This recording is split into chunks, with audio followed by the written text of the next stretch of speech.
धुळे शहरातील पारोळा रोडवर आज पहाटे घडलेल्या भीषण अपघाताने संपूर्ण वरखेडी परिसर शोकसागरात बुडाला आहे। नक्षत्र लॉन्सजवळ भरधाव लक्झरी बसने मोटरसायकलला दिलेल्या जोरदार धडकेत मायलेक आणि त्यांच्या मामे भावाचा जागीच मृत्यू झाला।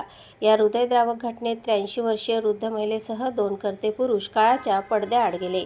पहाटे 3:30च्या सुमारास घडलेल्या अपघातात सुभाष धनगर, आई सिंधुबाई पाटील आणि मामे भाऊ निलेश पाटील यांचा जागीच मृत्यू झाला।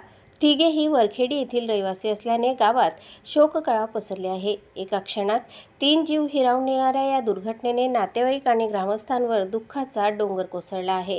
अपघातानंतर पोलिसांनी घटनास्थळी धाव घेत पंचनामा करून मृतदेह जिल्हा रुग्णालयात पाठवले। निष्काळजीपणे बस चालवल्याचा आरोप करत बस चालकाविरुद्ध आझादनगर पोलीस ठाण्यात गुन्हा दाखल करण्यात आला आहे। या घटनेचा पुढील तपास पोलीस करत आहेत। दरम्यान एका कुटुंबातील 3 सदस्यांचा झालेला दुर्दैवी मृत्यू आणि त्यामध्ये एका वृद्ध मातेचा समावेश असल्याने परिसरात तीव्र हळहळ व्यक्त केली जात आहे।